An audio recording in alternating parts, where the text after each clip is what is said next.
Hi, today we're going to be discussing the CK rule for spelling.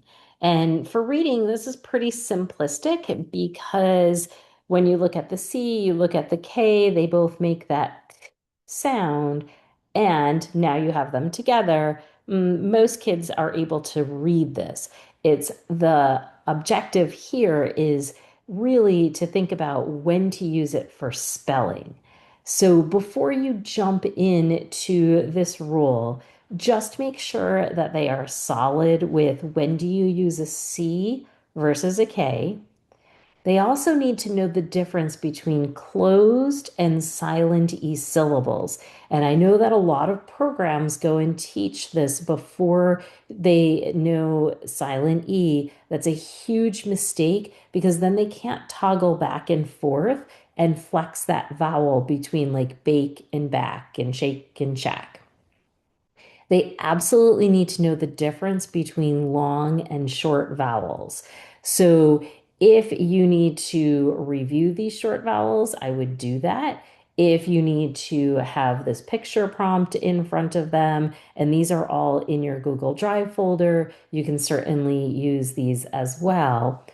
But when you do the phonological awareness part, you probably want to start off by doing, do you hear a or do you hear a? And you could do the same thing tomorrow with, do you hear I? Do you hear I? But they have to be able to differentiate between the long vowel and the short vowel. And remember, the short vowel says, like an A says ah. We're never going to say ah and make those short vowels long because that will be really confusing. When we go to teach this, we're going to show this new card and ask them, okay, what does C say? What does K say? Okay, this is a digraph, two letters together that make one sound. It's going to make the k sound. Now, you're going to have to teach them what's the difference between K and CK, right? Well, CK is longer, exactly. So we are going to use the long spelling right after short vowel. So there has to be some teaching here, like you've got CK and here's K. If I give you the word back, and this is where this I do, we do, you do comes in. I'm going to start by demonstrating. The word is back. I hear b, a. A is a short vowel, so I'm going to pick CK because I know that CK comes right after short vowels. If we do its partner of bake, I hear b, a. A is not a short vowel, so I can't use the CK. I'm going to use the K. I also know that E can only jump one letter, and it wouldn't be able to jump over the C and the K. If you feel like you need to do another one to model, then go ahead and do that with smock and smoke. Okay, now let's do one together. So we did the I do. Now we're moving on to the we do. So if I give you a word lick, l, I, k, is I a short vowel? Yes. Do you hear the k right after the short vowel? Yes. So is it going to be a K or a CK? I'm hoping that you say CK. If I give you his partner, like I is not a short vowel, so you can't use the CK, and that E needs to be able to jump over and kick the vowel to make him say his name. Now, I do, we do, now you do. So I'm going to give you the word puck, uh, is one of our short vowels? Yes, it is. That U upper So what are you going to pick? Yeah, the CK. All right. Now let me give you his partner, puke. P, U, k Is you a short vowel? It certainly is not. You can stretch him out. Yeah, you should pick the K. So definitely you want to do I do, we do, you do, and model. Then when they go to do their trace copy cover, use the version that is in the Google Drive folder. You see the rule at the top says CK says k right after short vowel. They're going to trace that CK and they're going to say CK says k right after short vowel. If they say long spelling right after short vowel, it's not going to link that CK. If they only say CK says k, you've just dumped all the spelling. So you want to say the whole chant that is at the top. Now that I have taught you, we've practiced that I do, we do, you do, you've done that multisensory piece of trace, copy, cover, avert. Now we're going to practice reading words, phrases, and sentences. And they can be words that are in partners like this. They can also be completely random, like I've done at the bottom.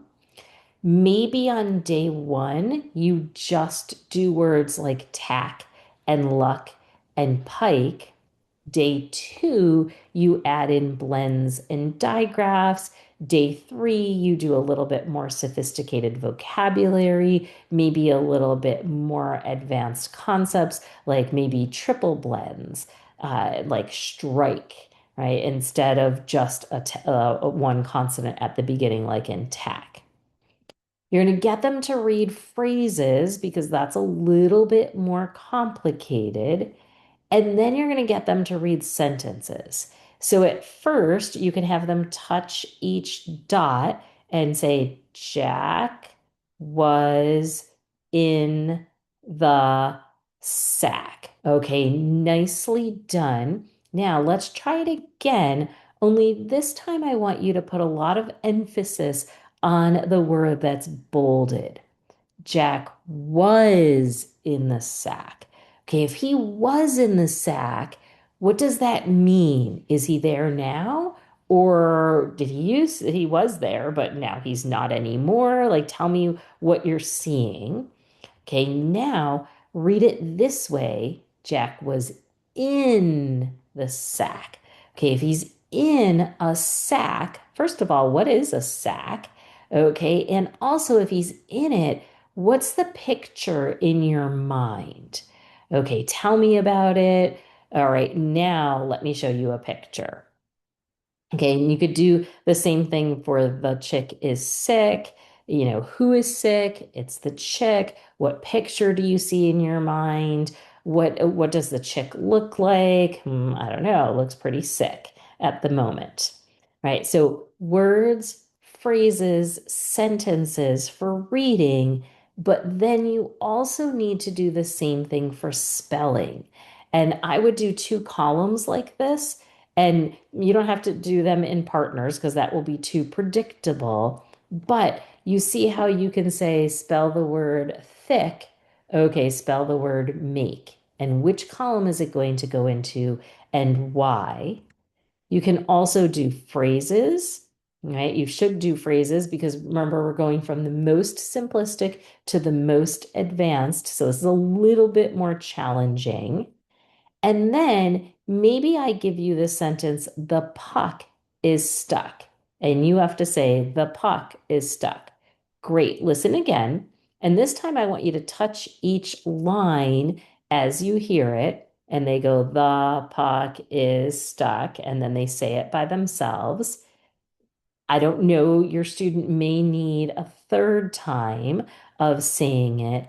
And then once they have said it, that's it. No more talking from you. If you need to put a large box at the beginning of the sentence to remind them about putting a capital, then you can do that. You see, I've placed a small box at the end to remind you to put your punctuation mark. A lot of people use the acronym COPS, or some people are using CHOPS, capital. If you do the H part, handwriting, are the words in the right order? Do you have punctuation? And now let's take a look at your spelling. And maybe at first you guide them through the spelling, and then ultimately, can they start finding their spelling errors? But regardless, this is a minimum of 3 lessons typically with students by the time that you mix in blends and digraphs, by the time that you mix in the K, CK, longer sentences, more vocabulary.